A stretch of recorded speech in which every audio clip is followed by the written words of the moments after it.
You're listening to a proud member of the FightFans Radio Network.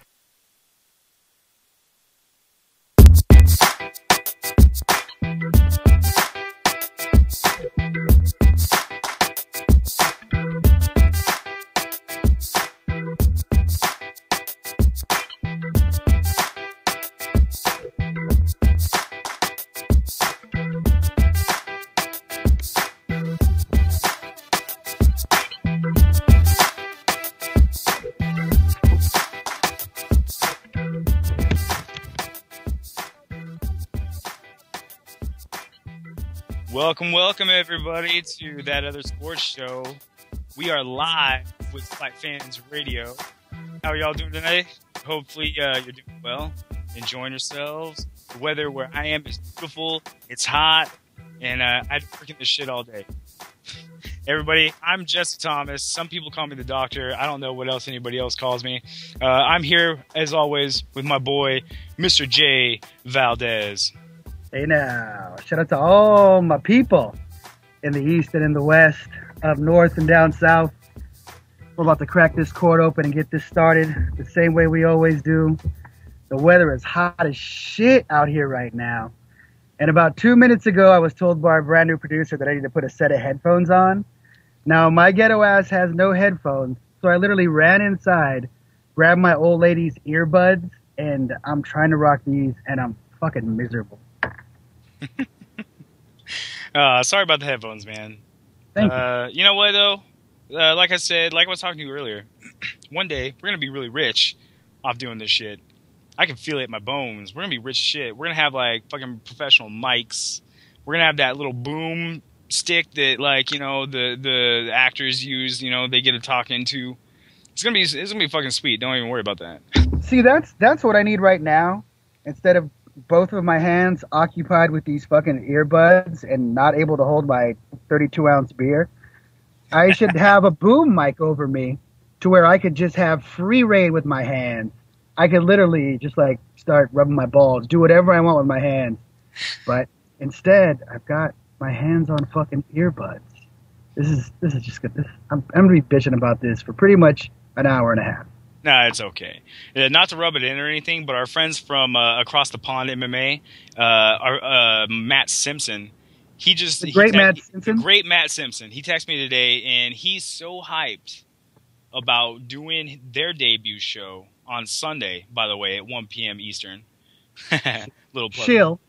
That he actually went to Amazon.com, and he bought himself, like, a real mic. Damn. It's got like a little boom deal or whatever. I don't even know. I don't know how the fuck all that shit works. I really don't. But he went and spent some money. So he is expected to sound marvelous come Sunday afternoon. My prediction is our show will be so large that our once this contract's up, we'll be given brand new, like, golden microphones with our next contract, just as like a signing bonus. And I won't have to put out any money for one at all. That's my guess. Plus, I want the mic part to be embedded with diamonds.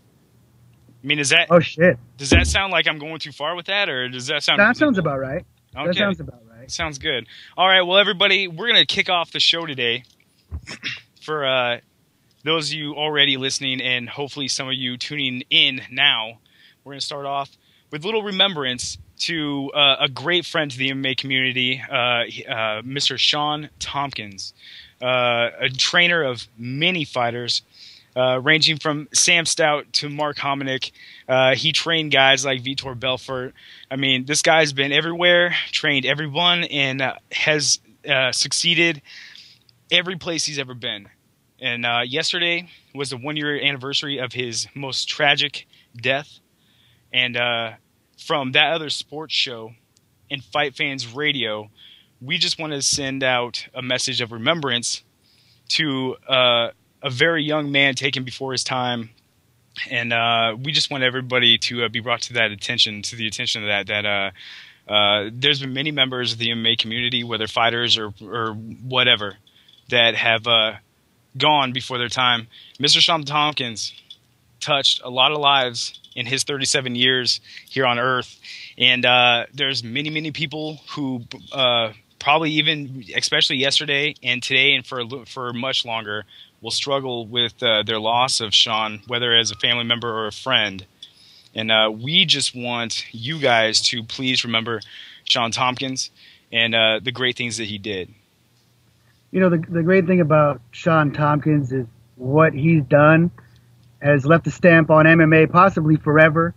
You know, leaving us at such a young age is definitely tough to deal with, but the flip side is, like you mentioned, he touched so many lives of younger fighters, older fighters, different generations of fighters, and what he taught this younger generation will be passed on to a generation after them and a generation after them. So 20, 30 years from now, there'll be someone saying, listen, this is how Tompkins taught his footwork. This is how Sean taught my grandpa to throw his hands, how to you know, do basic things like that. And like you said, definitely a tough loss. Rest in peace. And he's definitely remembered on this day. Very much so. So everybody out there listening on Twitter or the show and Facebook, Ustream, however you're listening, if you are, just go ahead and do a quick shout out somewhere. I don't care what social media area you're on or whatever. Do a quick shout out for Sean, because we've all lost friends and family before their time, before they should have gone, and we all know how tough loss is. And remember, Sean wasn't just a face in MMA as a trainer or a coach, but somewhere he was a husband, he was a brother, he was a son. And we gotta, you know, just send out some condolences or say something, you know, that you remember about Sean. You know, even if it's just, hey, you know, rest in peace. I don't care. Anyway, so to Sean Tompkins, always be remembered, brother. All right. We're going to move on. We got a couple guests on the show today. We got a Mr. Chaz Rooks fighting out of SHOfights, which I believe, I could be mistaken. I probably am. Somewhere out in the Missouri area.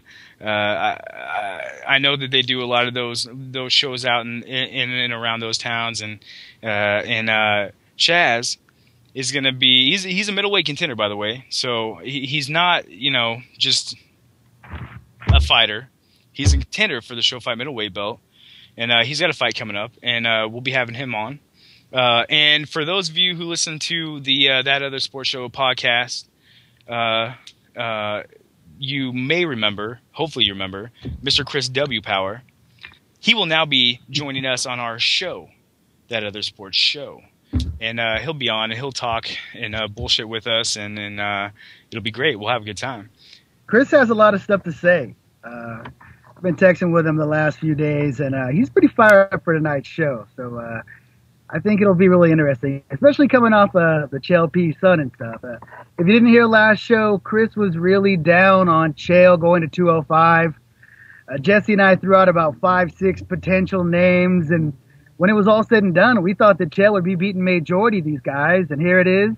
Just so happens that Chael's moving up to 205. He's got a fight at 205, and he's already talking smack at the king at 205. So we got a lot of shit to cover today. But Jesse, one thing I do want to cover before we get to our first guest. Now, we are playing a little game today. We are having a little giveaway for our listeners. Now, let's explain this. Now, if you've listened to the show before, you know there's one or two things that we mention every show. I'm not going to say what they are. You've got to know what they are already. If you're on Twitter, we've already given you the spoilers of what they are. Now, if you say those things, what I really would like is for us to have like a bell or something. I'm not sure if our producer... Oh, there we go. Okay, so when the magic word is said, you're going to hear this. And you're going to be the second person to call or to text or to tweet us. The second person to tweet us will be a winner of fine Crucifix Intimidation clothing, courtesy of Crucifix MMA. That was my really bad, terrible radio pun attempt right there. Oh, Jesse, man. Hey, Jesse, shout out the guys at Crucifix. Who's the guy who always did The Price is Right? He always shouted out, you know, you are going to win a new car! Come on down! Come on down! Erica, we need you for that one. I want to say it's Wink Martindale, but I know it's not Wink Martindale. It's God. He's got a name with like the first letter matches the last letter in his name, so it's like Save Silverman or some shit like that. Oh my God! So that's what we know that Bob Barker is the host. Bob Barker was the host. I'm getting Casey Kasem, but I know that's not him. So we get terrible at this. I know he's dead. I know he's passed on. So rest in peace to this gentleman whose name we cannot figure out. Who is so when you hear Mr. Rod Roddy. Oh, what did I say? Two first letters. So everybody listen. The rules of the game are that you hear the bell, you hear the bell ring, hit us on Twitter. Hear that sound right there. But it's got to come with the secret word. What are the two secret words? Do we need to tell? No, okay. I guess we can. I guess I really didn't want to. There's two things that we say on the show all the time, and it started from pretty much, I believe, our very first show. We always talk about how the fight game is 90% mental. Okay, now this is just a. I'm not that. You can tweet all you want. You're not getting shit from that one. Okay, I'm just giving you a hint right now. Okay, you're not getting nothing from me right now. And the second one, I gotta say, was created between me and my buddy Cesar Rubio. Shout out to Big C's out in Mexico. We combined two of our favorite words, which is puto and face, to create quite the greatest saying of all time. That saying right there. I'm not gonna say it again because I really didn't want to say it the first time. Which I kind of didn't. I kind of cheated there. But like I said, you don't get anything for those. Those are just not right now. Those are warm up. Further on down the show, you hear that. You hear the bell. Tweet us. Second tweeter gets a T-shirt, gets a package from CrucifixUSA.com. We're not just giving T-shirts because T-shirts is easy. Oh, We're giving you a package. You get a package deal from CrucifixUSA.com. By the way, you can find them on Twitter, and hopefully you follow them because they're giving you free shit.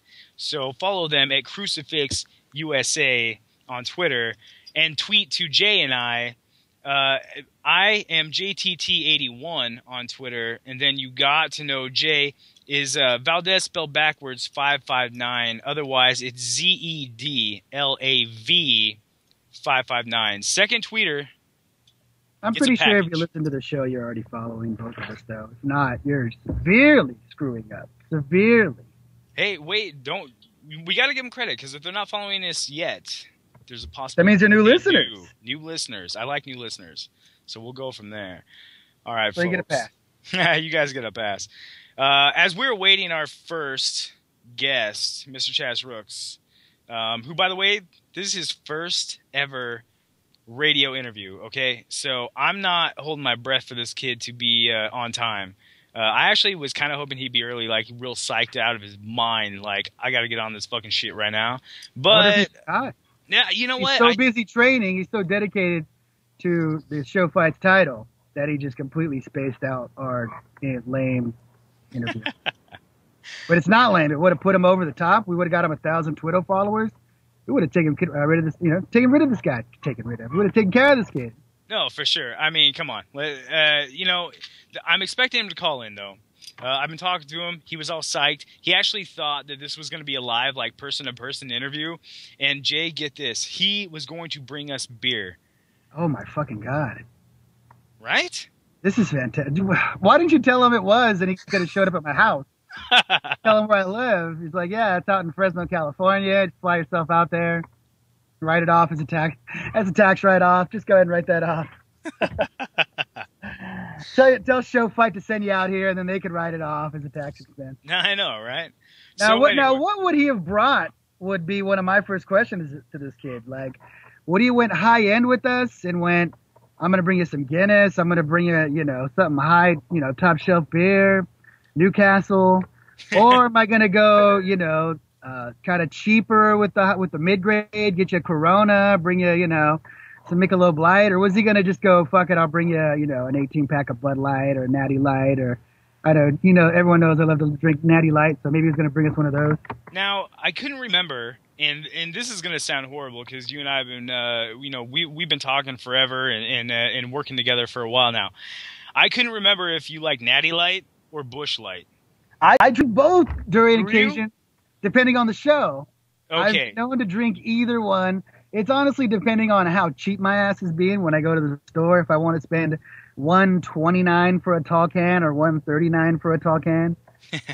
and also sometimes I'll have them lumped in right here where I go. A1. Shout out to A1 Liquor in Fresno. Because they got like 4 for $5s or 3 for $5s or whatever.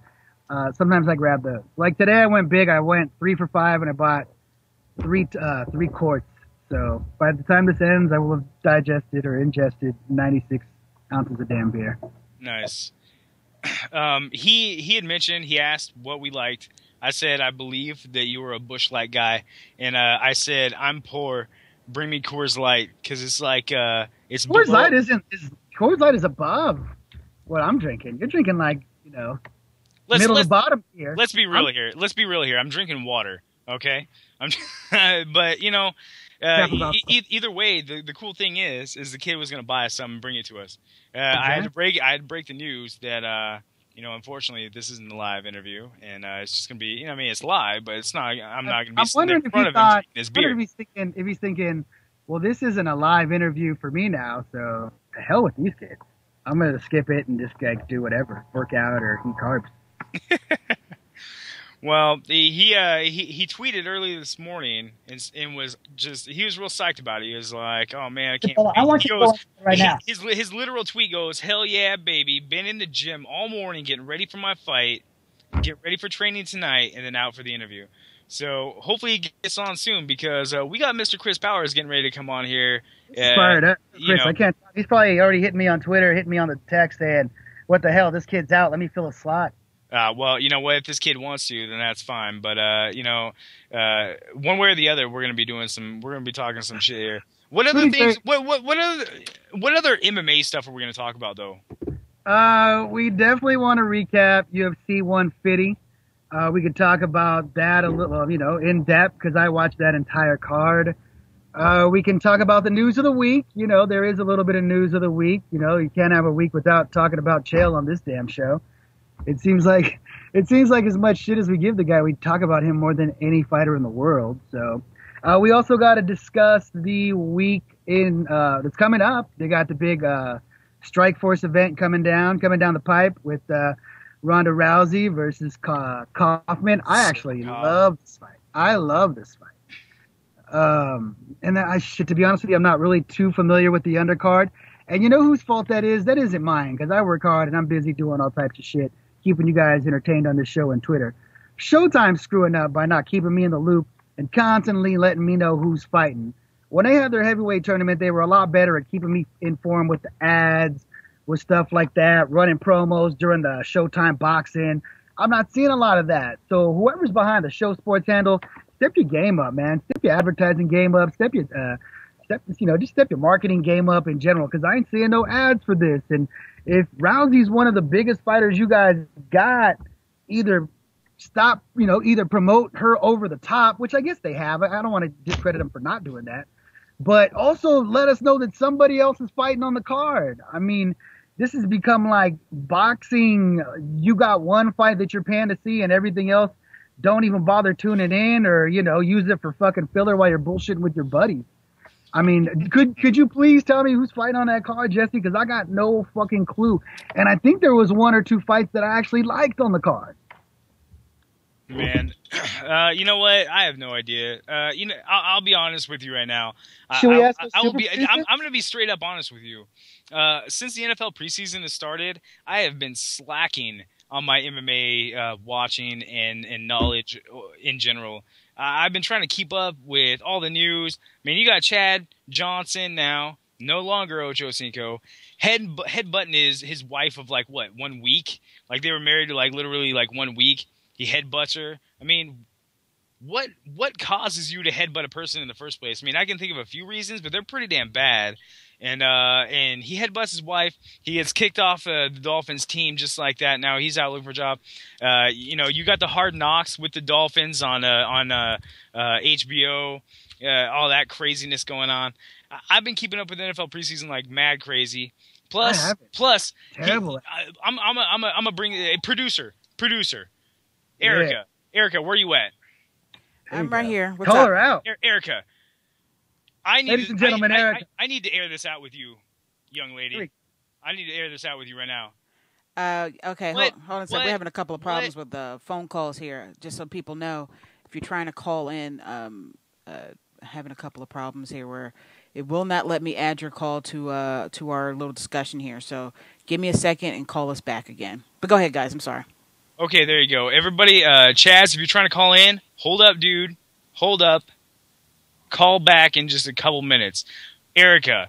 Have we been trashing a How good did RG3 look to you? Because I'm going to recap everybody. I'm going to tell you right now, I'm a Buffalo Bills fan. Erica's got the skins on. She's got the skins. She's sporting skins colors. Okay. How good did RG3 look to you? I thought he looked good, but not great. I didn't think that he wasn't blowing me out of the water at any point. So that was a little disappointing there. Yeah, this guy keeps trying to call, and I cannot, for some reason, add him to our convo. So tell him I'll call him back. RG3 looked really small behind that big-ass line. I'll tell you that much right now. The first thing I noticed. Well, okay, here's the thing with me is I'm just going to go ahead, a little football talk right now real quick. The Redskins, basically, their offensive line was basically between second and third string guys. So many of their first stringer guys are injured right now that they had to play a bunch of backups to protect RG3, which I thought was going to be great because in the first quarter, I'm like, yeah, hell yeah, let's unleash Super Mario, on the Redskins here. And that shit didn't really happen. Mario didn't really have, not a huge impact or whatever. The game in itself, for me, was just like any other preseason. It doesn't hold a lot of water. But I thought that RG3's presence in the pocket looked decent. And he had already told everybody that he wasn't going to do a lot of flashy, fancy stuff. He was going to stick mostly to some pocket passing, some rollout passing, and I think he got the job done. He scored on his opening drive and then he left. That's all you want, right? Especially in the preseason. Okay, we got a caller now. Caller. Oh. Oh, hold on. Jesse, you got too excited introducing the caller, and you got the call drop. Yeah. Did I drop that guy? Did I drop him? No way. That's all you, man. No What's way. up, man? Oh. Caller, introduce yourself, please. Hey, what's up, everybody? I'm not FS Champ, a.k.a. the Hawaiian Kid, but other known as Chaz. How's it going? What's up, brother? Shit, man, I just got out of training. See, we were just talking. We're like, man, this dude wants on. I know he does. He wants on the show, but he's working hard. That's what you were doing. Yeah, you were working so hard, man. How's everything going? How's training going? How you feeling? Oh, man, I feel amazing. Can't complain. Good, every day I get to wake up, it's amazing. So, right now, where are you at? Where are you training at, man? Out of Springfield, Missouri. All right, you're in What gym? Yeah. What gym? I had my alarm set, and then I had to break off training to come call. No, there you go. What gym are you training out of right now? Independent Fighting Systems. There you go. Very nice. And, go ahead and tell the people who you fight for right now, what organization, and let's talk a little bit about your upcoming fight here, bud. Yeah, I fight in middleweight. The trainer's Ian Garrison, 3-time world kickboxing champion, 2-time national kickboxing champion, pretty much the master of the ground game out of pretty much anywhere in the southwest part of Missouri. I'm 5-0. Everything ends in the first round. Pretty much. I mean, I just owe it all to my trainer, for real. My trainer and the people I train with, they always keep me in the best of health and best of mind. And then my fight coming up on the 8th of September, SHOfight, it's on pay-per-view. Pretty much just getting ready for that. Not sure how the outcome of that's going to be, other than it's going to be a victory. Well, that's what everybody. Okay, look, Jay and I, like I was telling you on Twitter, Jay and I, we don't normally do interviews with fighters, but I figured that since I've been talking to you and everything, it'd be nice to get you on. Let's hear some stuff. We don't normally do like the normal interview to interviewee, okay? Yeah. So just I told you it's going to be chill. Now, before we get to your show fights on pay-per-view, which is a big deal, I told Jay that you, sir, were willing to bring us some beer, and Jay wanted to thank you. Definitely. Thank you for that. But the main question was, were you going to bring us some top shelf beer, like, some Michelob or some Newcastle, or are you going to bring us, just a quick 18-pack for $10.99? Like, how are you going to take care of your guests today? Well, I only drink Michelob, so, I mean, I'm not going to teach y'all out, like, dollar beer. That wouldn't be right. Well, you're not doing any drinking right now, of course, because you're training and with everything going on right now. Are you having maybe a beer every once in a while with a steak? Or are you swearing off alcohol like some fighters do? How do you go about it as far as alcohol intake when you're training? Alcohol intake usually a month and a half. Before the fight, I cut it out. So you kind of go, like, for Lent, you say, hey, listen, no more fucking, no more drinking, no more anything. I'm not dabbling in anything. It's basically waking up, going to the gym, eating right, and getting some sleep in, rinse, wash, repeat. Oh, yeah. Yeah, roughly about a month and a half to a month before the fight, I usually cut everything out just so that I can be hungry for the fight. And then, after a fight, I may have a shot just to celebrate, and then pretty much I'm right back into training the very next day. Wow. You're going that hard on it. Well, my thing is right now, if you want to get somewhere, you got to put everything into it. And no matter how long, if it goes 3 rounds, if it goes 5 rounds, 10 rounds, 15 rounds, 20, I'm going back to training the very next day because I don't get paid to take a time off yet. Once I start getting money to fight, I'll take time off then. But until then, man, there's no way I'm taking the time off unless I'm in the hospital. Now, Chaz, I heard from your man. He says that you guys talk a lot, and he actually brought you up to me. Actually, MMA on the Reg. That's his Twitter handle. Yeah. Okay. Dude says that not only are you a hard-working ass fighter, training and all that stuff, watching what you eat, doing your thing, but you also donate a shit ton of time to charities and other events like that. What kind of charities and stuff are you involved in? Pretty much anything with cancer. I recently lost my grandma to, I forgot what kind of cancer. It pretty much consumed her. I lost an aunt to breast cancer, so anything that has cancer on it, you best believe that my name is going to be in there and my face is going to be there. Giving back to the community, coaching, boys basketball, little girls basketball through the YMCA or the Boys and Girls Club, helping out with Mighty Mites and Pee Wee football, teaching kids, the martial arts, boxing, kickboxing, pretty much trying to help more kids stay off the street. I grew up in rough parts, spending 8 years in Florida, so I know all about giving back. I'm thankful to even be able to be here talking to you guys, let alone just celebrating my 25th birthday. Wow. If it wasn't for one person giving me a chance, I don't know where I would be. Well, very cool. So a guy who gives back to the communities that, I imagine helped you. You told me that you lived in Hawaii for a while. Now, when you were in Hawaii, I don't know how young or anything you were, but I'm guessing that you did some training down there. If I'm right about that, where did you train? I really didn't do much training. I didn't get into the MMA aspect until probably high school. I moved out of Hawaii when I was like 7, so it was just pretty much surfing and swimming, being a kid. I was limited to what I could do because I had bad asthma and whatever. So when I got down to Florida, I kind of was like, I can't use that as an excuse. I got to give it all I got. That's a great way to be committed to the sport, though. You got to have that mentality of, I'm going all in. no reason to rest, no rest for the wicked and all that shit. I mean, at the end of the day, you know what they say, man, that when you're laying down resting, there's another guy out there training, there's another guy out there running, there's another guy out there hitting the mitts, getting ready, looking up to you, looking up to other cats, trying to take your spot, trying to take your shine. So you got to stay active, you got to stay busy, you got to do work, especially if you want to, reach that top level. I mean, right now you're pretty much at the top level where you're at.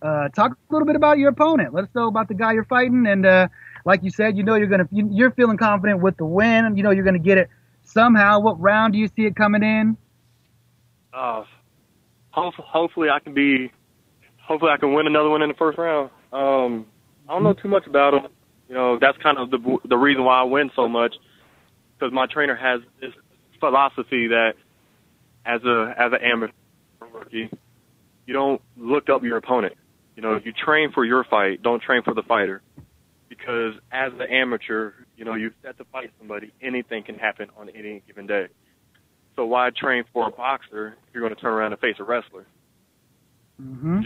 And that's a very interesting strategy for your coach, from your coach rather. Some coaches like to watch a lot of tape, watch a lot of this, watch a lot of stuff on the internet and things like that. Ask around for DVDs and DVD training.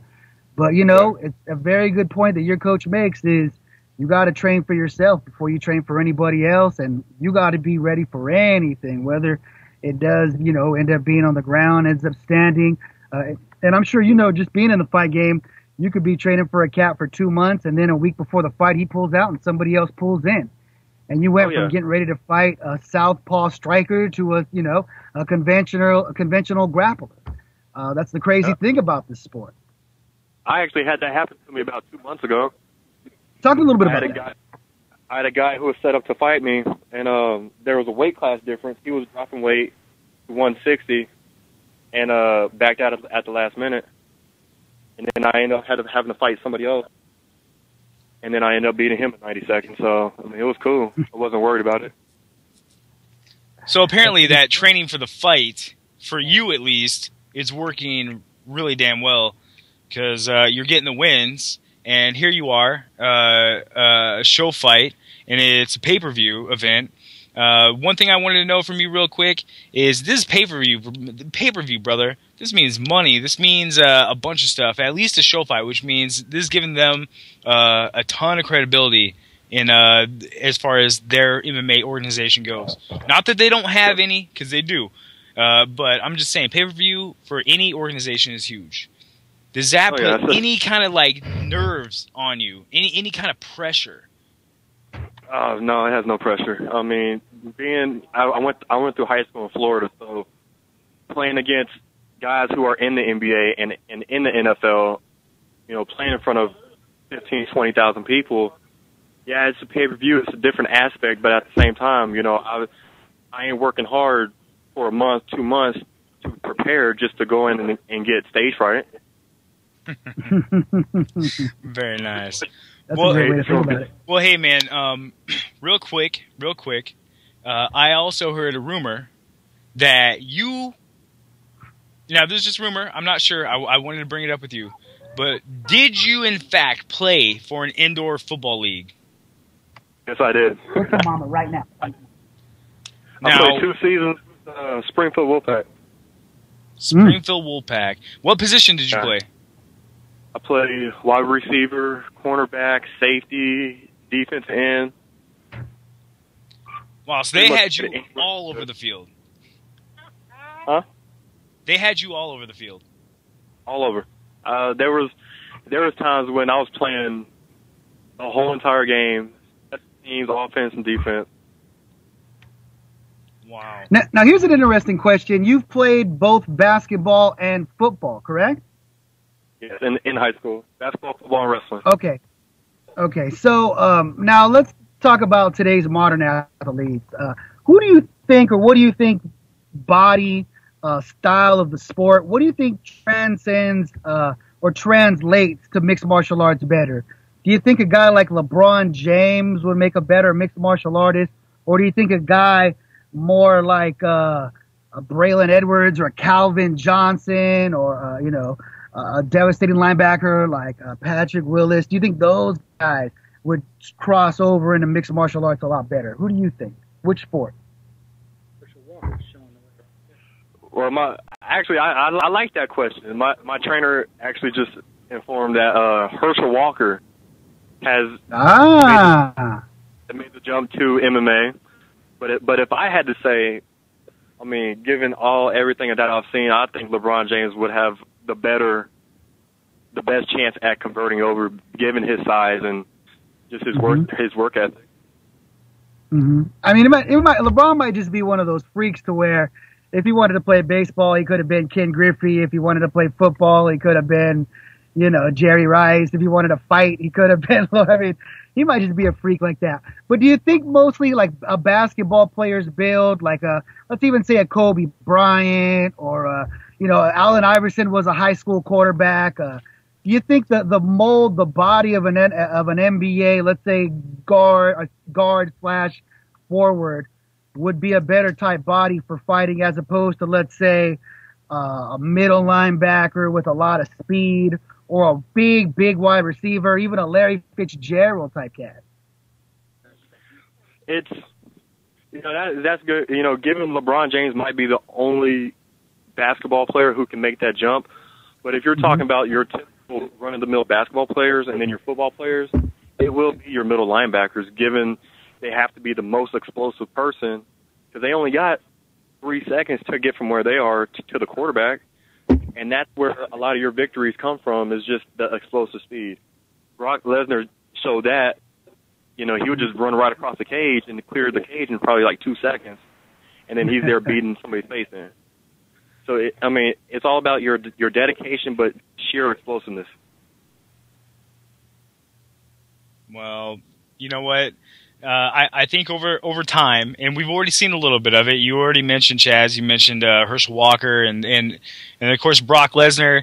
His jump was a little bit different because all of us WWF fans, growing up in the '90s, now it's WWE, because all that crap. But anyway, we watched Brock Lesnar jump. It was a little bit different because we all, now that we're all older, we watch the show, we understand, we know it's fake. They're not really punching each other in the face. It's kind of different seeing him move over. But seeing a guy like LeBron, which, by the way, I think would be amazing because secretly I'd like to see him get his ass kicked by like Johnny Jones or something, that's just what it is. But I think that you're right on the button. I think we're going to see a lot more of these these athletes from other sports convert because MMA is growing so fast. But hey, Chaz, before we wrap up with you, brother, I want you to go ahead and well, first of all, I want to thank you for coming on the show. I appreciate it. I appreciate your time. I know that you got a fight coming up real fast, and so taking some time away from training and stuff, sometimes it's a big deal. So Jay and I both appreciate you taking some time out for us. But before we let you go, just go ahead and do shout-outs for whoever you want. Say hi to friends, family, whatever, coaches and stuff like that, and let everybody know when you're fighting. I fight September 8th down in Branson, Missouri, SHOfight. It's on pay-per-view. You can go to SHOfight.com, and it'll have all the information there. Like I said, there's pay-per-view, and I think there's even a media web broadcasting of it, too. First of all, I got to show love to my trainer. Studio one-on-one media services for our website that's going to be posted here pretty soon, so everybody can come check that out. My family for backing me 100%. Everybody I train with, got to show them love. Like I said, my trainer Ian Garrison, his secretary for bringing me back to the sport of MMA after taking time off to play football. And just everybody who's noticed me and noticed my work ethic, man, I thank everybody. Twitter and abroad. Everybody. And SHOfights and JT for having me on and giving me a chance to showcase my talent and become a better fighter and a better person. Well, hey, Chaz, man, Jay and I, we both wish you the best of luck. And after your fight sometime, we would definitely love to have you come back on. Let's talk about, hopefully, cross some fingers, brother, how things went right. And you got that win and one step closer to the big times, brother. Well, hopefully after this fight, I'll come up and bring you guys that beer and barbecue. There we go. No. There we go. Now we're talking. Oh, yeah. You're talking our language now. All right, man. Hey, you go do your thing. Get some rest, because I think from what it sounds like, training's over for the day. Go get some rest, man. Ice up or something, dude. Go relax and have a little fun, and we'll talk to you soon. All right. Thank you guys so much. All right, man. Appreciate your time. That was great. Oh, for sure. I think I'd love to ask more fighters about that, as far as, especially former athletes, guys that have made the transition, not just from wrestling, amateur wrestling, college wrestling, because naturally the next progression is to fight MMA, especially if you want to get paid. There's nowhere else for you to go. There's not a professional wrestling league where you're going to be able to make any type of money at all.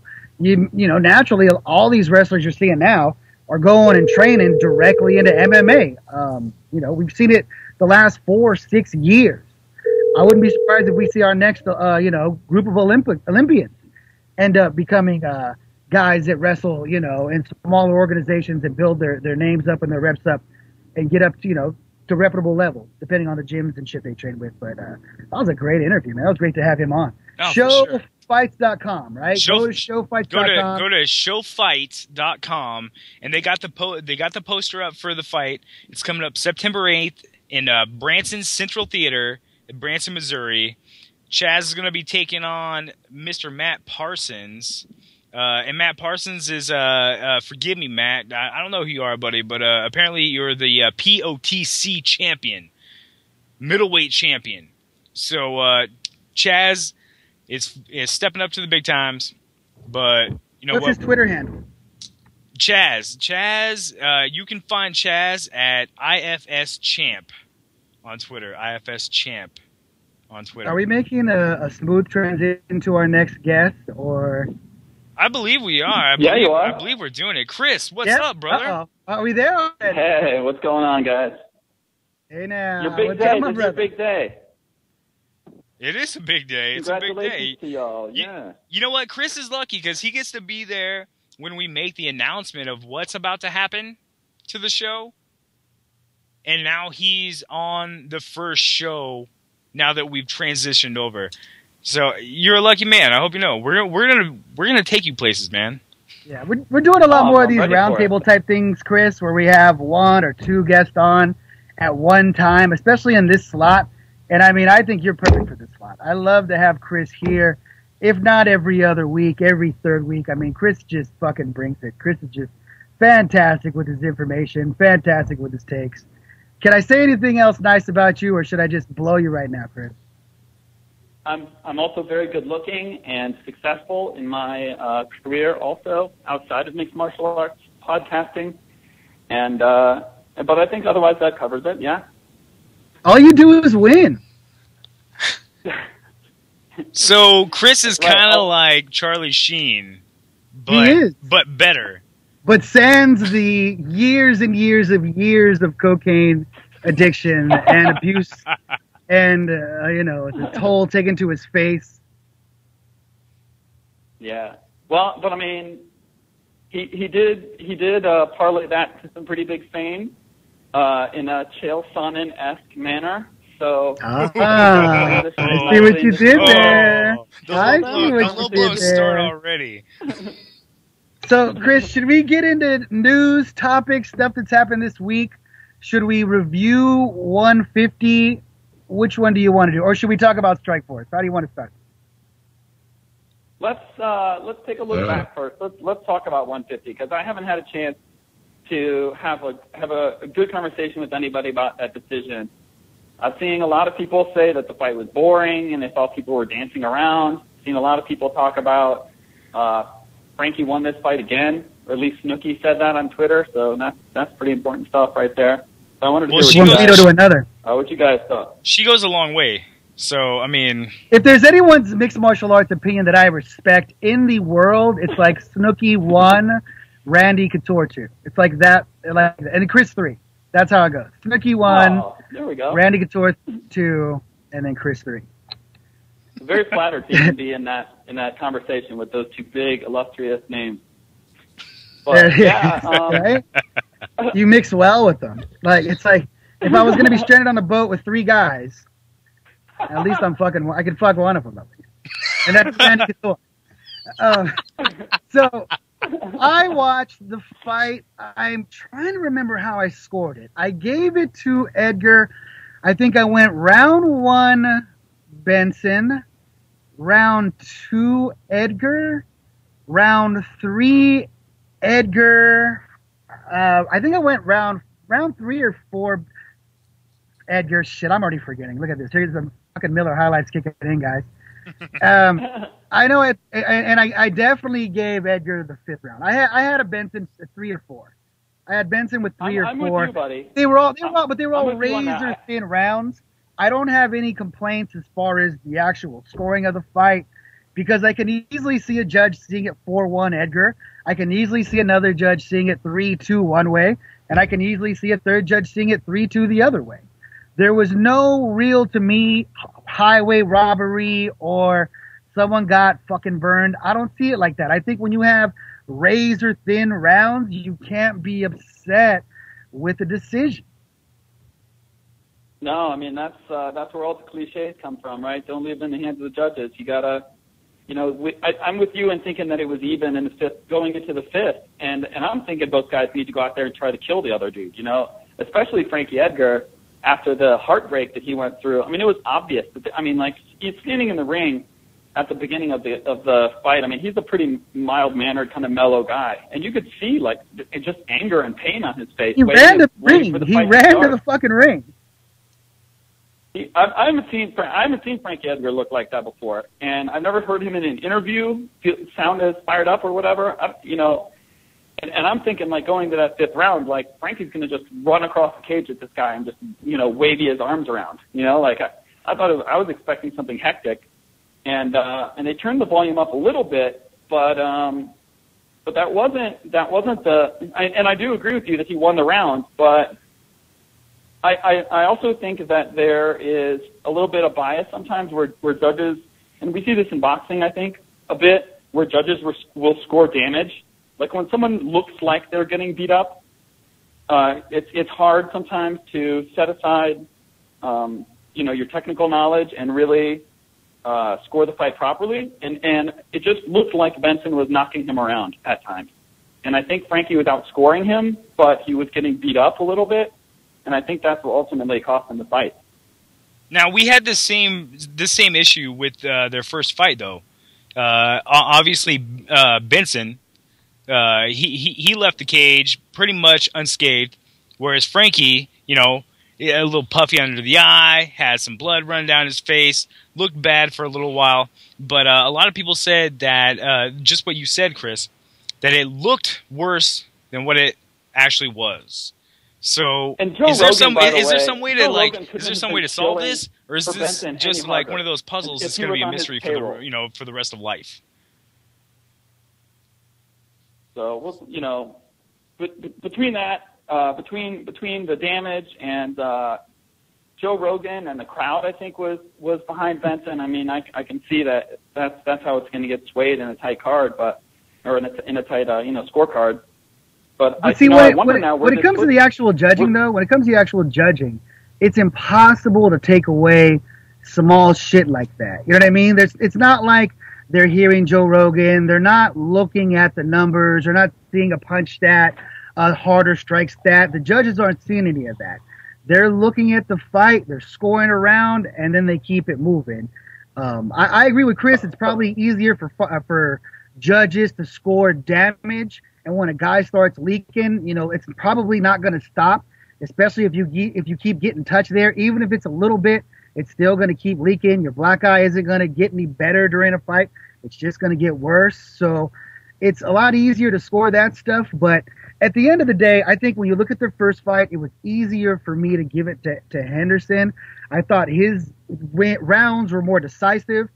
This fight, I don't think there were really any decisive rounds except maybe the first and maybe the 5th. Every other round was really tough to score and could have went either fucking way. So what I'm worried about here is that, with these two tight fights, I would watch a rubber match. And I don't know if it's even fair. I mean, can you call it a rubber match if the same guy loses twice? It's a very awkward situation for Edgar to be in, where he's lost twice to the champ now in a row, and he's on the outside looking in, just like Clay Maynard was a minute ago. And BJ Penn was a minute before that, when he basically retired after he lost a couple fights in a row to the same guy. It's a longer road. But see, I'm of the opinion, the great thing about this sport right now is there's so many young, pretty decent competitors in every weight division, sans a few. And if you lose to the champion, I've said it on the show a million times, back of the line, man. Back of the line. Especially, even if they're razor thin rounds and even if it's close, especially if it's not a real competitive fight as far as, action and fucking, wow, guys are getting knocked around and shit like that. It's more than that. It's okay, now really back of the line. Like, sorry, Edgar, you're either going to have to do one of two things. You're either going to have to fight a guy that's up in that top echelon, or you're going to have to move down, which has been suggested by numerous people. Yeah, I mean, I think this is the time when he does it. I know that he hasn't wanted to, and I don't know, he's got his reasons. At first, it was for money. I think he wanted to stay at 155 so he can be on the big show. But now, I mean, if you're looking at a situation where you're 5 or 6 fights away from fighting the champ again, and then, even when you get to the top of the ladder, you have to wait for the UFC schedule makers to make it work for you. I mean, you could be talking about years.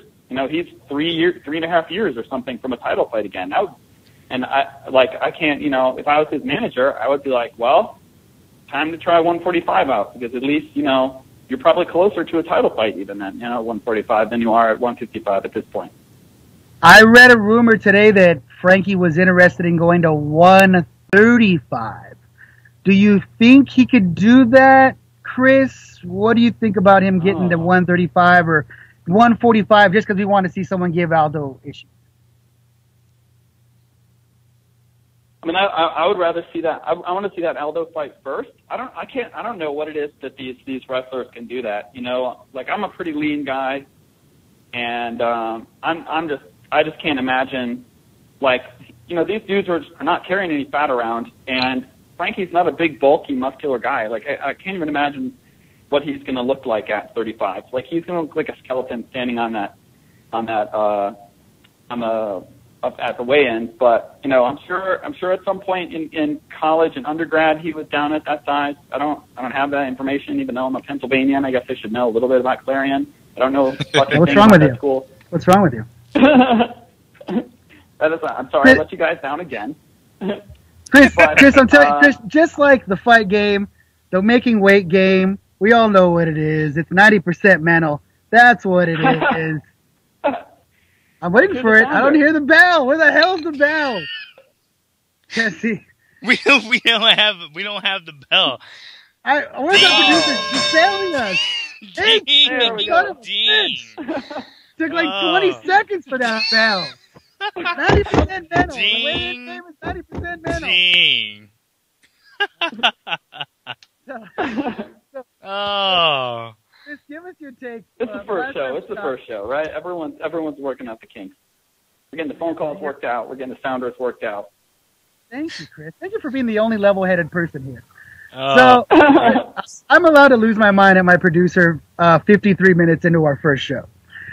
So tell me this, Chris. Last time you were on, we talked a lot about Chael P. You said he wouldn't do great at 205. Then we threw out like 5 names. After that, you were like, well, maybe he'd do so good at 205. Maybe he'd do all right. I don't remember us throwing out Forrest. Did we mention Forrest? No, we were talking about Forrest Griffin retiring. I mean, he made such a stink basically after that fight where he's running out of the cage and he's messing around with Tito's retirement announcement. I thought we weren't going to see him for a while, so I don't think he was even on my radar for any fights in the future. But I mean, it's an interesting fight. I'm sure you guys are going to talk me into picking Chael here, but just looking at it. No, give us who you initially think it is. You tell me. You tell me initially who you got in that fight. Chael first fight at 205. Forrest coming off a fucking dismal showing. Who you got?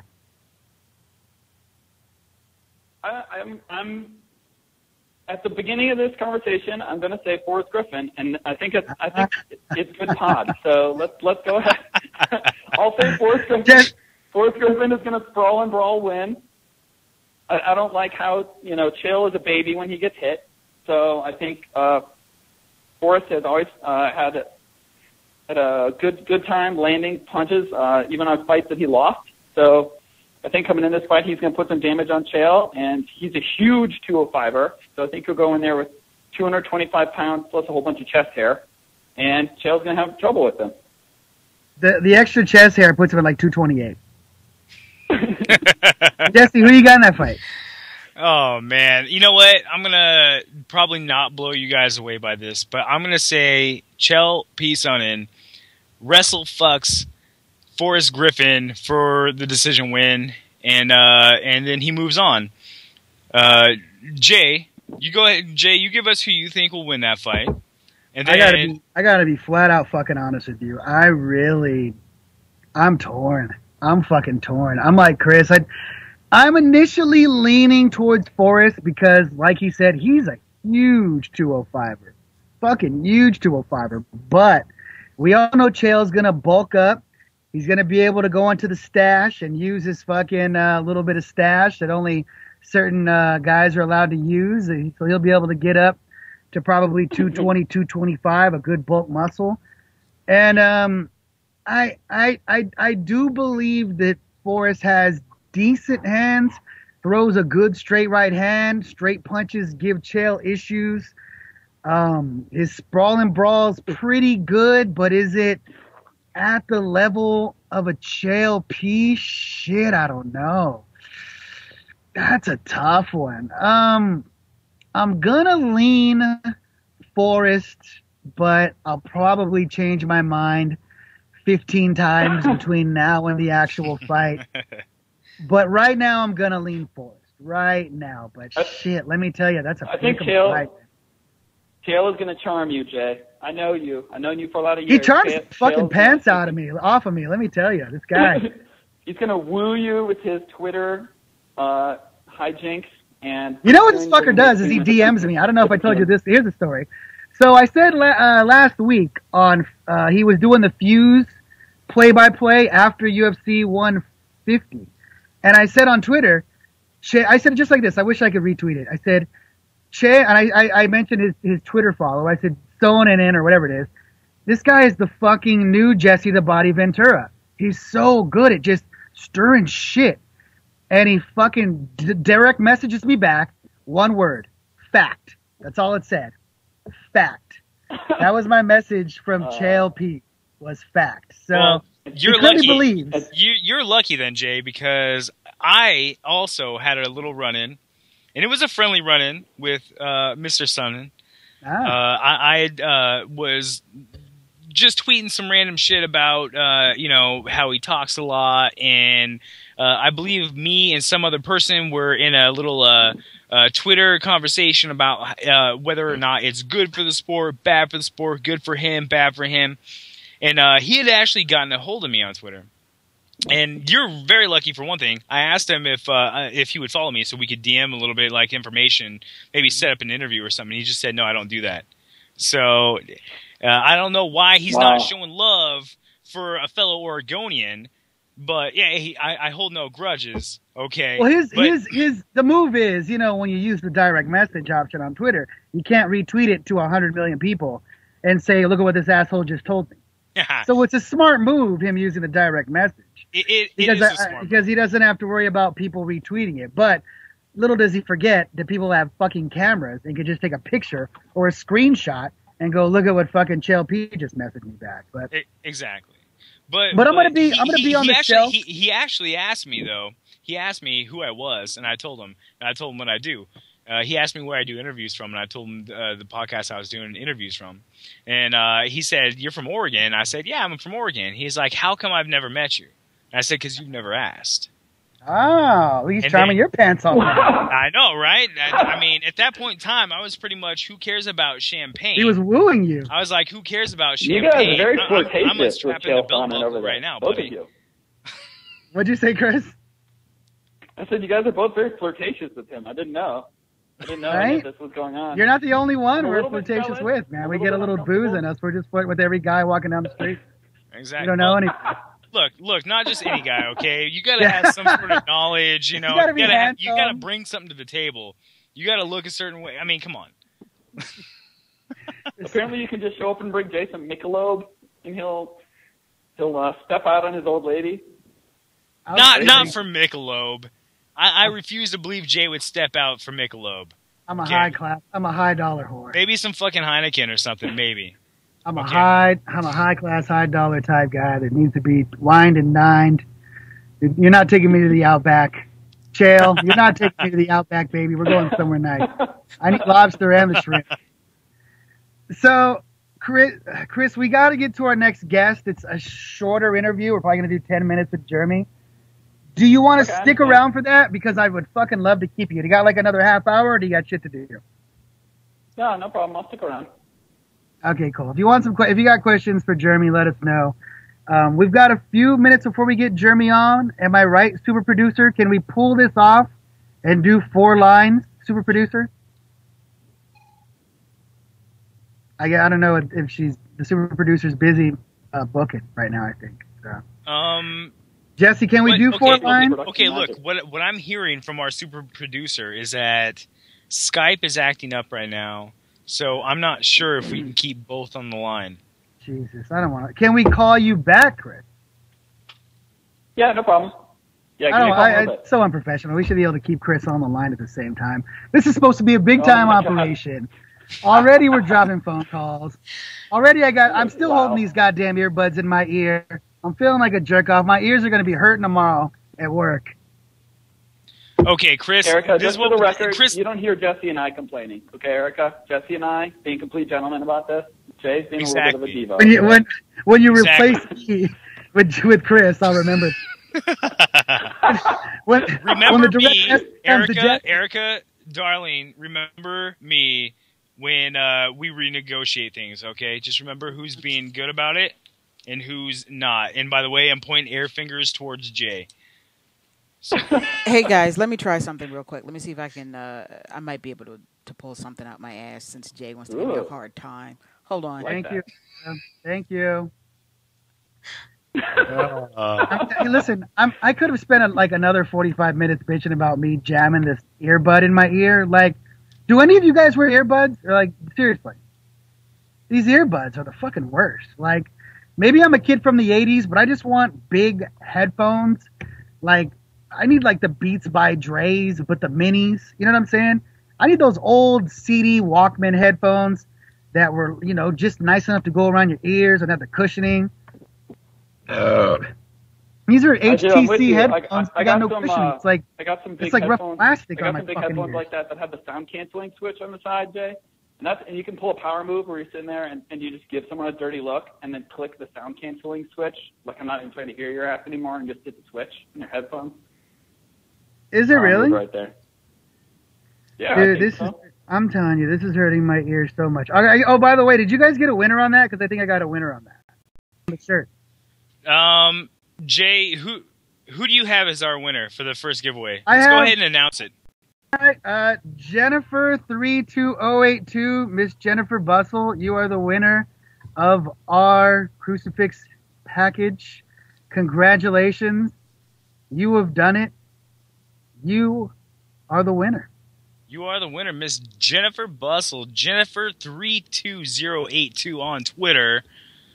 You just won the first of 2, because we have 2. The next one is coming up. Pay attention, people. Pay attention. It's going to come literally in like 5 seconds, because they're like 5 minutes probably. I know, right? The first package, the first Crucifix USA package goes to Miss Jennifer Bustle. Miss Jennifer, if you're listening to the show, I would appreciate, Jay would appreciate, and Crucifix USA would appreciate if you went and followed them on Twitter. There it is. All right. So we are still standing by on the can we or can we not have 2 people on the line with us at the same time? If not, Chris, we will call you back to wrap up the show. We got about we got about 25 minutes left right now of the show, folks. By the way, and Jeremy's kind enough to give us 10 minutes, if even. This guy is super busy. This guy's got a million things going on at one time. So. Basically, Jay just wants to get Jeremy on and say, thanks for giving me a bunch of free tickets and shit. Thanks for showing me a good time at the 559 fights. Now, you want to know something interesting, Jesse? His son is going to be fighting this weekend. So Jeremy is actually putting his son in the cage. Now, wow. real quick, Chris, I'm going to go to you because you're a guest. You are an organization leader. You're president of an MMA organization, whatever. You have a kid. Now, how do you feel comfortable putting your kid in a cage / ring, whatever it may be, and having him fight for your organization? So, because I'm a horror fan and I'm a fan of Dario Argento, I'm gonna have to go with his philosophy on this. He put his own daughter, Asia Argento, who is hot as shit, and if that's someone who you don't know who it is, go ahead and look it up, or you could go watch Triple X if you hate yourself and like bad movies. You can watch a hot girl in a bad movie. Asia Argento put her in a movie, actually directed her in a rape scene, and then murdered her with him, like, as the killer himself. It's a POV shot with his gloved hands of killing his daughter. So fantastic. My answer is yes. I would absolutely put my kid in the cage, but that might be because I'm a bad person. Listen, I'm a horrible person too. I see it more like Richard Williams. If I can have a Serena and a Venus at the same time and get paid off of them, what am I doing? What am I doing wrong? Like, I need to hand my kid boxing gloves, mixed martial art gloves. I need to put a tennis racket in my 5-year-old daughter's hands. And I need to just start throwing tennis balls at her and throwing punches at my son. And just mix it up sometimes too, just to keep them on their toes. You know, just mix the tennis. Yeah, I'll balls throw boxing gloves at my daughter to swing a tennis racket, and I'll throw tennis balls at my son's head. I actually throw tennis balls at my son's head now, so it would be nothing different or nothing new. All right, hey Chris, I have confirmation that we will have to call you back, so be ready, pal. 10 minutes, Chris. 10 minutes. We're gonna call 11, you back. We're gonna get minutes. Jeremy on the show to let him on and do a little talking with Jeremy, and then Chris, we'll get you back on. We'll close out the show. Voila, there it is. So Chris, we'll talk to you soon. Okay, talk to you in a bit. That was interesting. Look at that. Well, this is what we call booking on the fly, editing on the fly, ladies and gentlemen. Top quality, elite, high-class production at its finest, on the fly. Erica working her ass off, multiple phone lines, multiple everything. She's the best. She's amazing. Well, remember too, folks, this is her first time actually producing for us. So, you know, it can be a mixed bag. I mean, with Jay and I, you really don't know what the fuck you're going to get. And she's got to deal with us just yelling at her and me trying to be polite. Oh, come on now. Fuck, dude. Come on, Jeremy. Jeremy. Let's see if we can get Jeremy on here. If not, you better have a really cool-ass voicemail message. Because I enjoy those. Should we blow his voicemail? To an automatic voice message system. Hang it up, because it might be his number. This is it? Yeah, hang it up, because it's his number. So you don't want to release his number on the air for thousands of callers to call him and say, what the fuck, you stood up that other sports show at FightFans Radio. Wait, I'm more pissed, actually, that was the voicemail. That was it. No, my shit is like that. You've heard my voicemail. My shit's mad professional. You don't get my number, but it's just me going, hey, now, this is Jason. Leave me a voicemail. Like, I don't have music or any of that. You got it. Okay. None of you folks know my number except for Jay. But I'm going to call him back, Erica, by the way. Call his ass back. Okay. Erica, Jay says call him back one time. One time, he gets one last shot, and then we call Chris back and we finish out. There it is. My voicemail, by the way, says something like, hey, sorry I wasn't here to get your message. I'm probably not going to call you back, but I'm going to try. Oh, so you try too hard to be cool. You can't. I'm not even trying to be cool. I'm being honest. You can't say that, though. You can't say, oh, I might. And the reality is I never check my voicemails. I think I check my voicemails once a month. So, like, the reality is if you're leaving me a voicemail, you're severely fucking up. Your call has been forwarded to an... All right, there it is. Well, we tried. Jesus Christ. What the fuck? The one guy, well, I guess not the one guy, but I booked... Wait a minute. What happened? Did she call him back immediately? No. We're getting Chris back on the line. We're getting Chris back online. We're gonna finish this out. You know what? Chris is good for stuff. Yeah. Yo, he blew us off. What's up with that? I don't know. But he got jealous after all the Chael Sonnen talk. He thought you were first in his heart, and now he finds out that you got another man. Yeah, I'm pretty terrible at being reliable when it comes to my men. So, fuck, dude. I was really expecting to have Jeremy on. I wanted to say a bunch of nice shit about him. Well, maybe we'll get him on next week. But if you're in Central California, come out to the Hanford Fairgrounds and watch his son fight. His son's like 10 or 11, so they're going to have the kids, the youngsters, getting their scraps on. They're going to have the older cats getting their scraps on. I have nothing negative to say about 559 fights, and not just because they get me in for free and comp the shit out of me, because they have really good fucking amateur fights. Their last card was a ton of fun. And what else you got to do Saturday night or Saturday afternoon? Take your ass out to the fairgrounds and watch your fights and have a good time. And have a beer. And find Jeremy and tell him what the fuck. Why'd he stand us up? We told him we'd call him at 7. What's his problem? No, I'm just joking, Jeremy. I love you. Please don't. Please keep chicken. So, Chris, I want to go on record real quick and say that when I made the Italian horror movie rape metaphor, I did not know we were talking about 10-year-olds, and now I do have some regrets about that. See, I bet you he was all ready to answer, and then Chris goes there and he's like, "These guys are freaks. I'm fucking out of here." Well, the guy's probably listening to the show, and then all of a sudden, we're talking about rape scenes, and then the father's killing the daughter. All of a sudden, I bet you we scared off 75% of anybody listening. Mm-hmm. They heard that and they're like, "What in the fuck are we listening to?" Yeah, that's what happened. Chris brings it like that, just scaring listeners left and right, scaring everybody. So, Chris, did you watch any more of UFC 150, or is that pretty much all you were able to catch? No, I watched the whole main card. There was a couple of painful ass fights on there, I gotta say. The Jake Shields Ed Herman fight was let's hit that. Let's talk a little bit about the Jake Shields fight. What did you think? We all picked Jake Shields to win that fight, I believe, except Jesse, because Jesse went with the home guy because he's an Oregon guy, and Herman's an Oregon guy, right? So I fucking saw that coming from a mile away. So we figured Shields would win.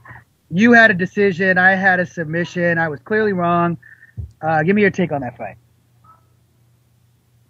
I was on the fence, wondering whether he was going to be able to finish or not. So I definitely didn't look at your pick and think, Jay, what is Jay talking about?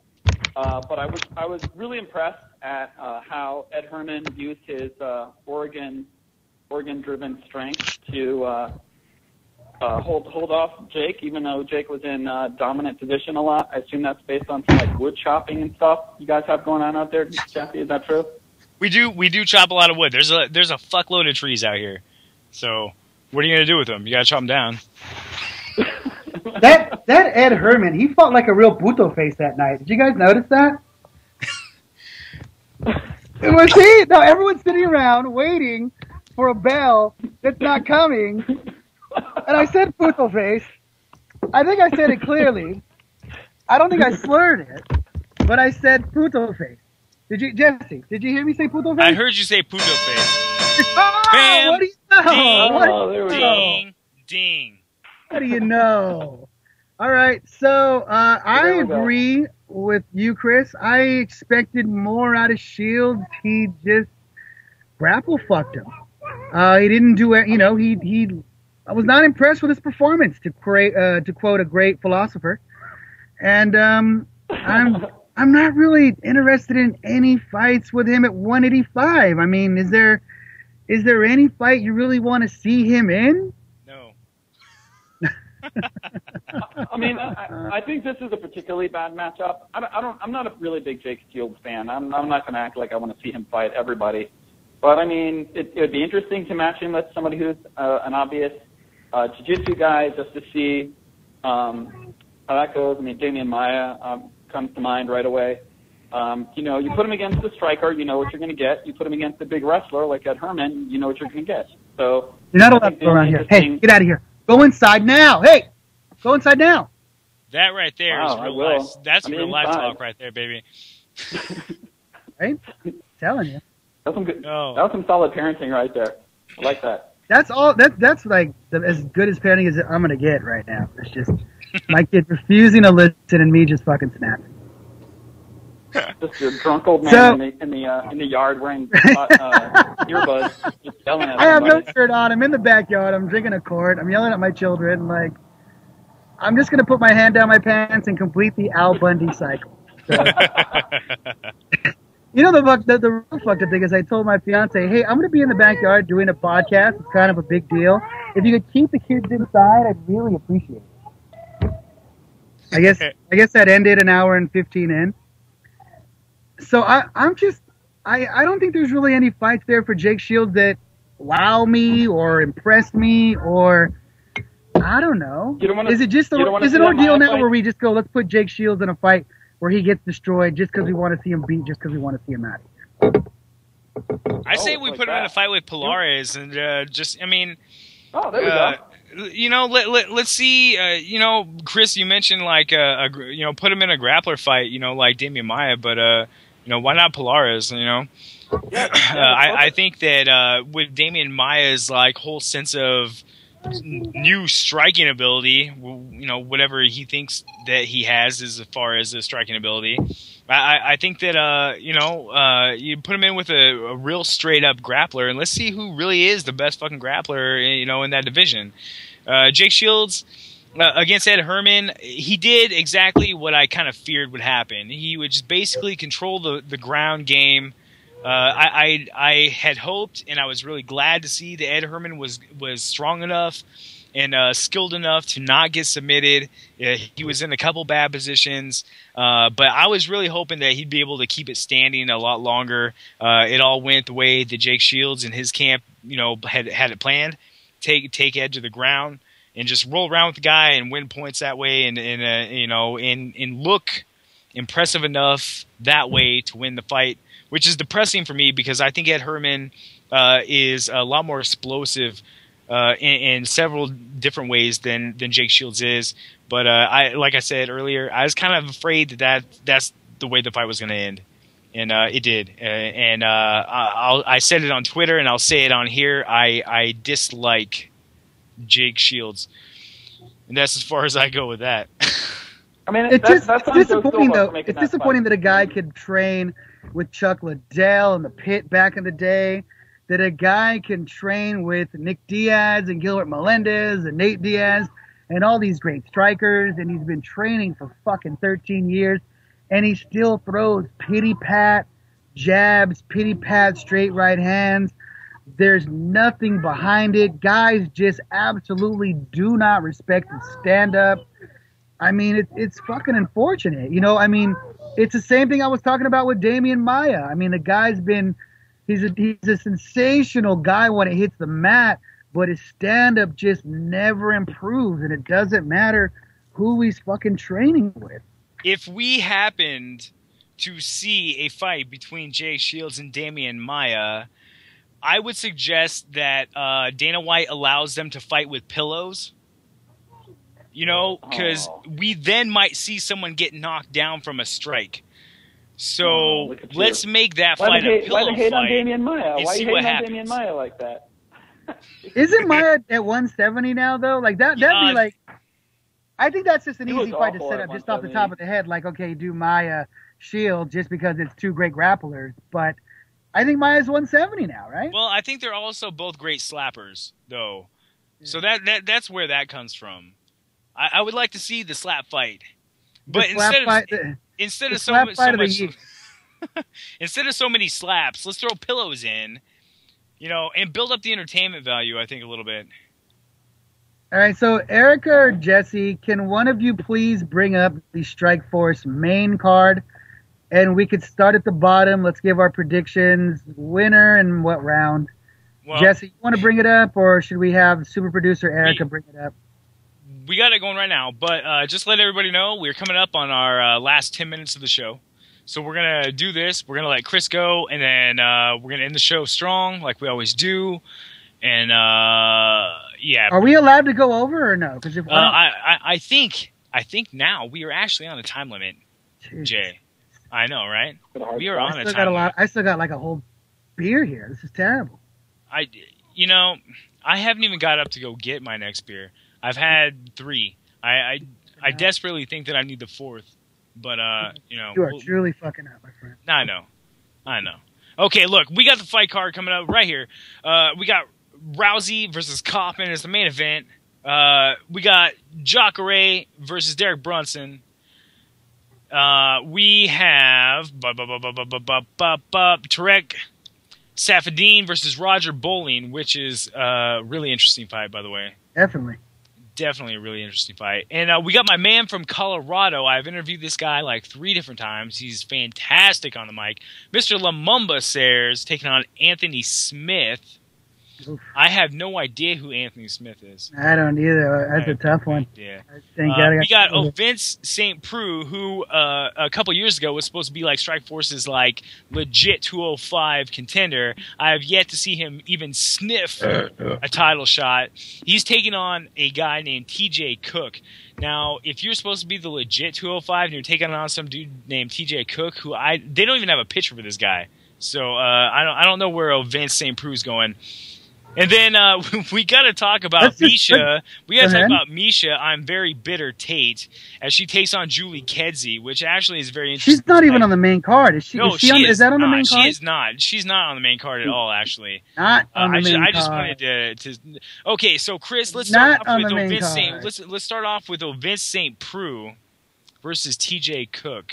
Mr. OSP. OSP. I mean, I like St. Preux in that fight. I don't know. He's not because he's the only guy you know. He's not going to be honest. St. Preux.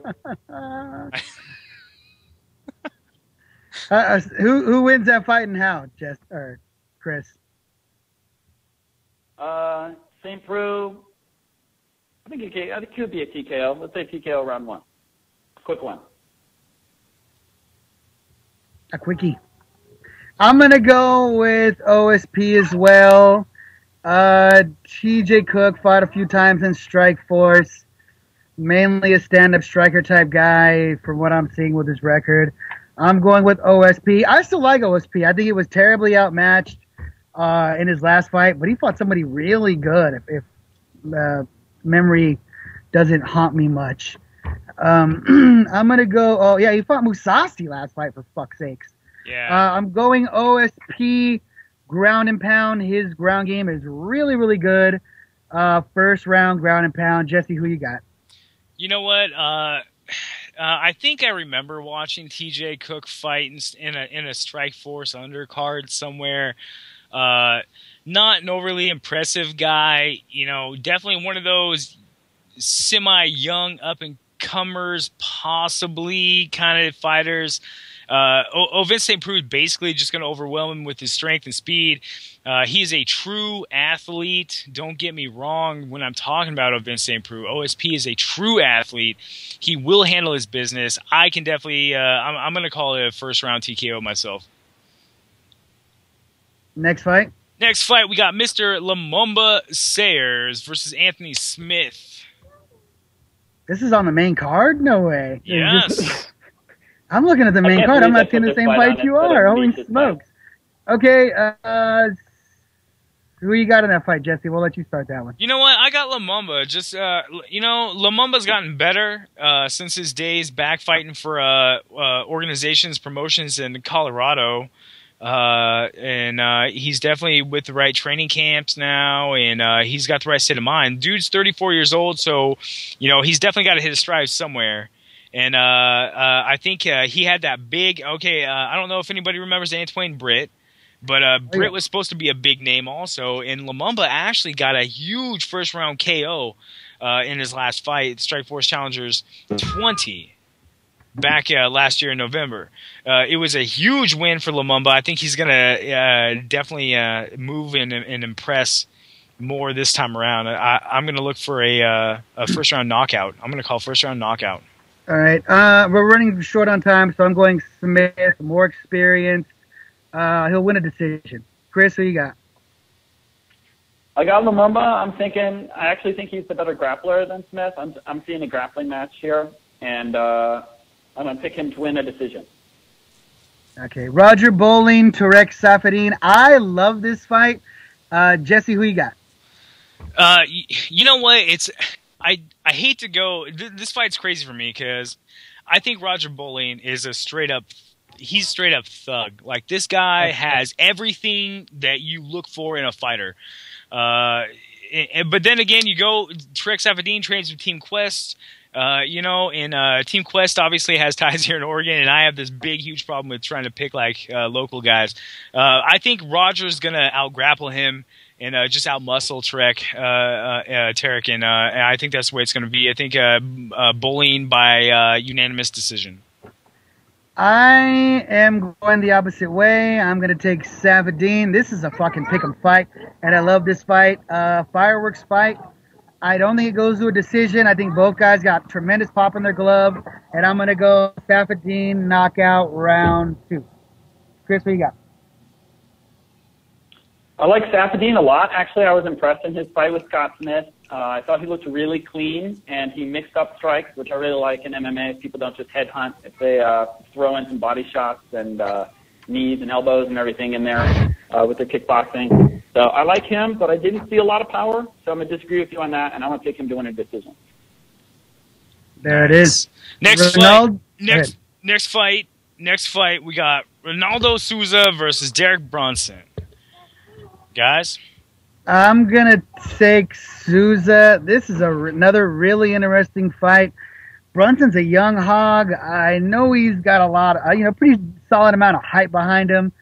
But, Jacare's Jacare. He's one of these guys that's going to beat pretty much everybody they put in front of him in Strikeforce. I'm going in Jacare. He's going to win 3 out of the 5 rounds. Or, I'm sorry, it's only a 3-round fight, so he'll win 2 of the 3 rounds. And he'll walk out with a decision. Who you got, Chris?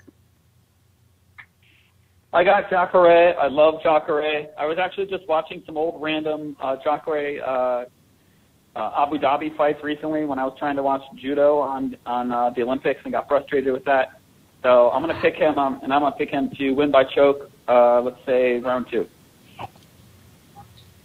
I got Jacare by second-round submission. I'm going to go with probably key lock or something, something that I just don't think that Brunson's going to be able to out-grapple Souza. And Souza gets the win. All right, 45 seconds each. Rousey, Kaufman. I know we could talk for 15 minutes about this, but we fucking ran out of time. This is why we need to maybe extend our show, Jesse. I'm going to take Rousey. I really would not be surprised if Kaufman pulled off an upset here. Her grappling is tremendous. Her stand-up is a lot better than Rousey's, and she might be able to catch her. If Rousey doesn't get this fight to the mat immediately, she's going to have a lot of issues throughout the night. But I think Rousey gets a trip up, finds an arm bar or a choke, and she wins in the first round. Chris, what you got? I got Rousey in this too. But what I like a lot about Rousey is that she's, I think, nearly impossible to simulate in the training room. I mean, you're basically going to have to bring in a super high level male judo grappler and just put a judo player like that against Sarah Kaufman. There's no way she's been actually prepared like that. I think Rousey can get the fight to the ground, and we're not even going to see too much of her striking. But I think Kaufman is game on the ground and will put up a better fight than Miesha Tate in the sense that the fight will go longer. Say Ronda Rousey, round 2, armbar. You know what? I would love to see Kaufman knock Rousey's block off, but I honestly think that she's just the tougher opponent. She's the more skilled opponent, maybe not on the feet, but overall game. I got Rousey submission first round. There it is. Tremendous first show. Chris, you carried us through, made joy of it. Shout out to you. Shout out to all the listeners. Tune in to us next week. The show will run a lot smoother, I promise. Shout out to all my puto faces. Ring the bell, Erica. I need the bell. Shout out to all my puto faces. I love you all, guys. We'll listen to you all next week. Jesse, Chris, any shout outs before you hang up? We got like 7 seconds. Chris, shout somebody out quick. On Twitter. Yes, follow Chris on Twitter, Chris W. Power. Yep. Chris W. Power. Follow me on Twitter, JTT81. Follow Jay on Twitter. It's Valdez backwards 559. Congrats to Jennifer Bussey and Jeff Fleener. You guys are our 2-package winners today. Thanks for listening. Thanks for everybody listening. Shout out to CrucifixUSA.com for giving us the giveaway swag. We appreciate you guys. Shout out to everybody listening in general. Thank you very much. This has been That Other Sports Show, presented by FightFans Radio. Go to FightFansRadio.com. That's where you can pick up the show. You can also listen to us on Facebook.com under FightFans Radio Facebook page.